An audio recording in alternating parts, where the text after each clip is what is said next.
Саламатсыздар ма? Мен Сыздық Сабина Батырқызы, тамақтандыру индустриясы және сервис колледжінің өндірістік оқыту шеберімін. Бүгінгі мастер-классының тақырыбы франциялық багет.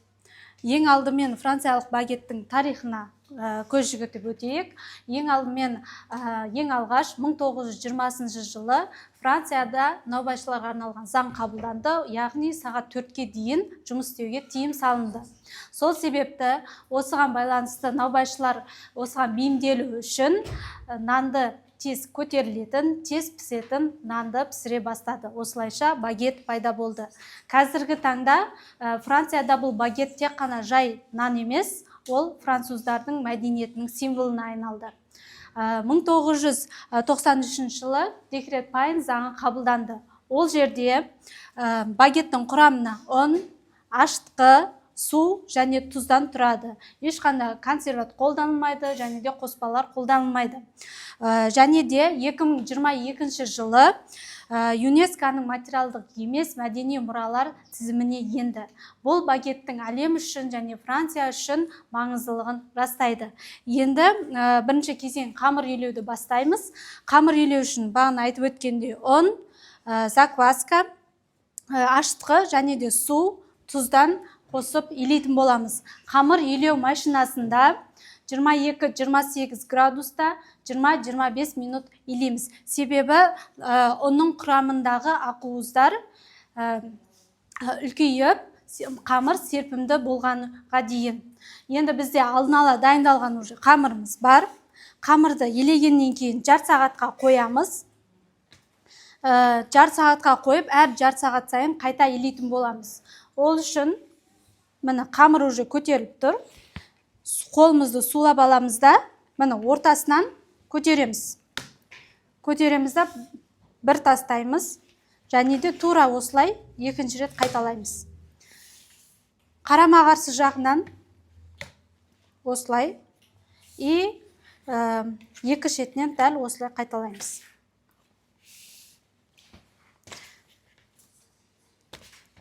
Осылай әр жарты сағат сайын осылай қайталап тұрамыз. Енді бұл біраз қоя тұрайық. Енді багет жайлы қызықты ақпараттарды айтып өтейін. Францияда багет күні бар. Ол 16 мамыр. Және де ең ұзын багет Италияда метрі 132 метрлік ең ұзын багет пісірілген Италияда. Әрине, француздар ең көп багет жейтін ол Францияда.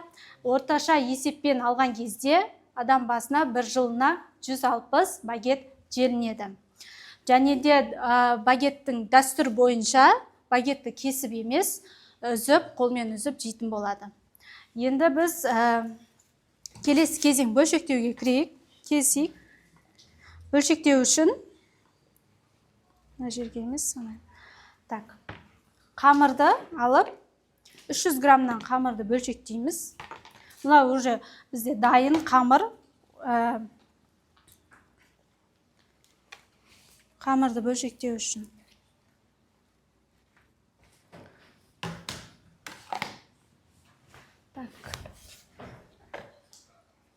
Теңдей қылып қамырды бөліп аламыз. 300 граммнан қамырды бөлшектейміз.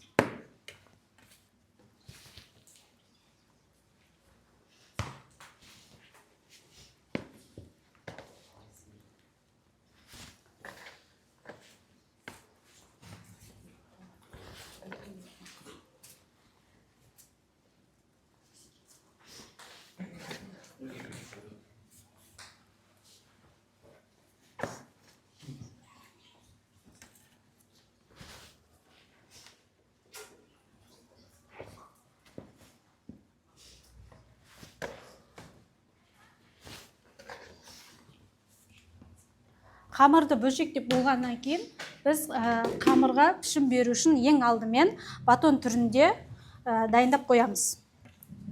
Ол үшін қамырды жайып аламыз.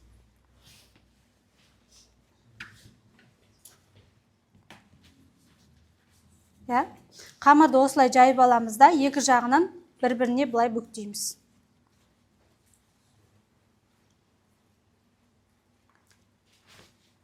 Батон түрінде.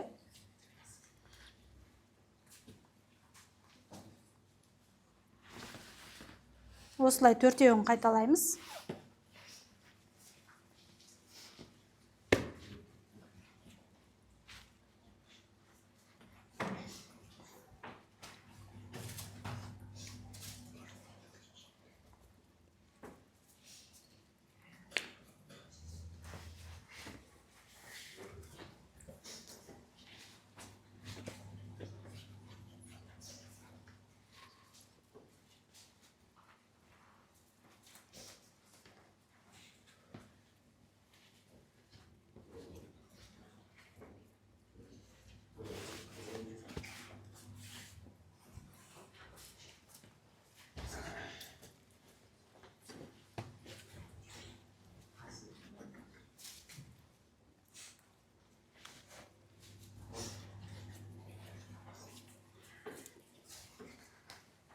Осылай батон түрінде дайындап алып, біз жарты сағатқа қойып қоямыз. Бізде енді алдын ала дайындалған уже көтеріліп тұрған батондарымыз бар. Қамыр дайындамалары бар. Бұларды қазір мен бөлшектейтін форма беретін боламын.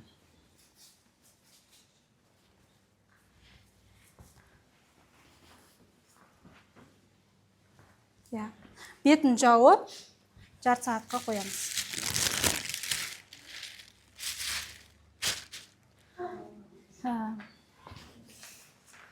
Бізде арнайы багеттерге арналған форма бар. Арнайы міне көрсетілген перфорациялық форма, лист. Бұл арнайы тесіктері бар.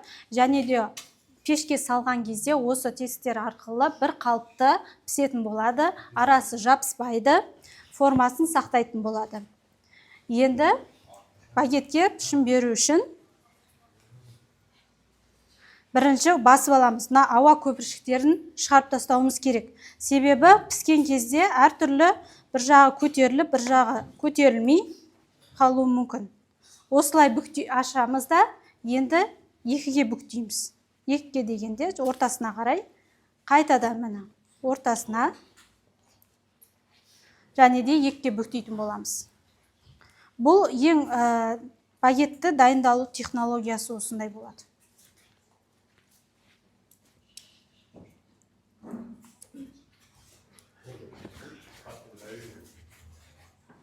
Осылай қазір пішімдейтін боламыз.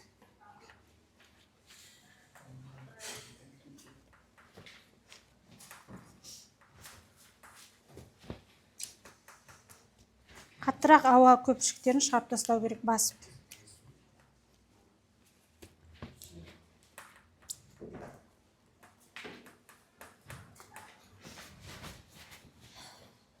Пешті қыздырып, пешті қосып қояйын. 200 градуста 20-25 минут пісіреміз.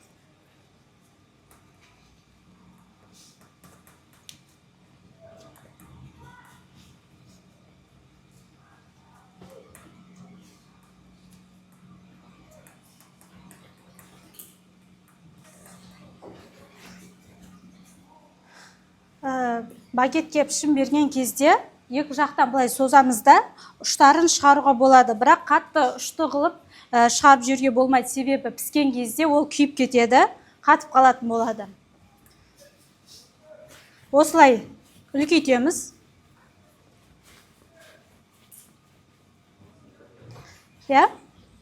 Үлкейтіп, ұштарын сәл шығарып, әдем болу үшін сәл ғана. Енді формамызға қойып қоямыз.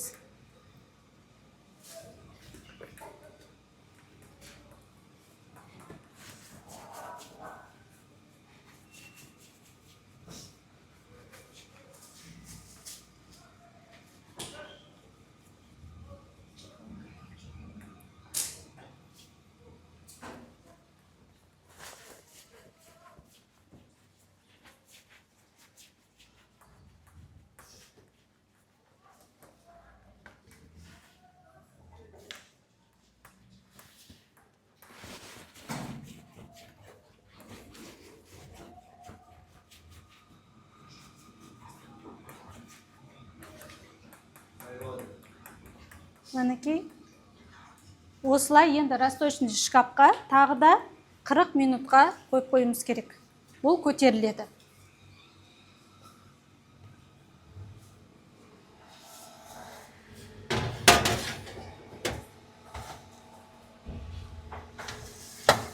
Бізде міне уже көтеріліп тұрған қамырымыз бар. Ja? Қазір қолын жуып жіберейін.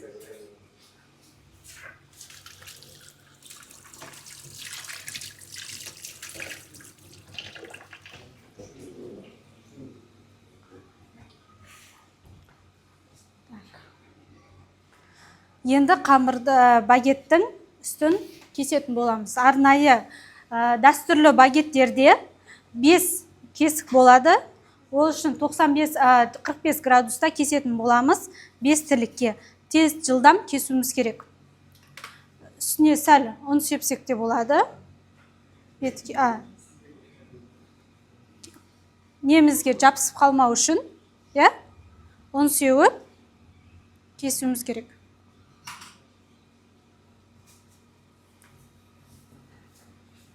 Мына, енді кесетін боламыз. 5-ке 45 градустан пышағымызды осылай ұстаймыз.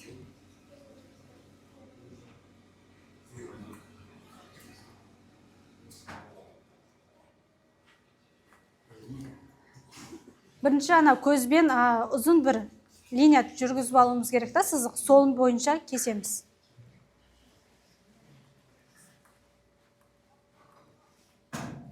Ой.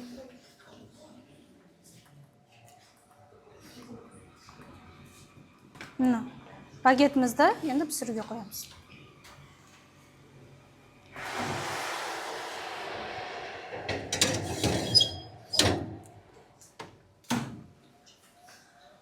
Багетті қойған кезде пешке су қойсақ та болады.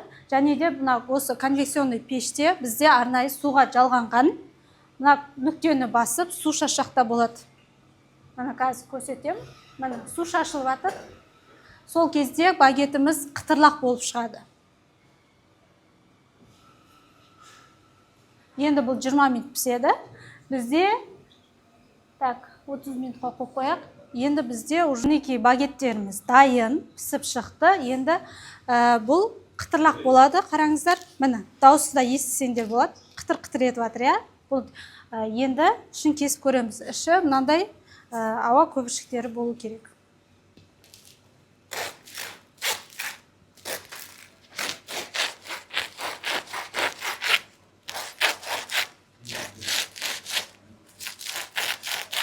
Багетті бір күнде жеп қояды, ертесі күнге қалдырмайды. Себебі қатып қалады. Мінекей арасындағы ауа көпіршіктері бар. Осы лай критерийі осындай. Енді сендерге сұрақ қояйын. Бағана айтып жүрген. Француз багетінің негізгі ингредиенттері қандай? Шуламаймыз, қол көтереміз, Жарайсың, молодец. Келесі сұрақ, багеттің ең маңыздығы ерекшелігі қандай? Багеттің. Тез піседі, тез көтеріледі, және қытырлақ болады. Келесі сұрақ, нағыз француздар багеті неше күнде жейді? Бір күнде жейді. Молодец. Францияда багеттің ұлттық күні қай күн? Жарайсыңдар. Енді қай елде ең көп багет жейді? Францияда. Молодец. Және де багеттің ең ұзын нұсқасы қандай? 132 метр. Италияда. Ой, Италияда емес. Италияда емес.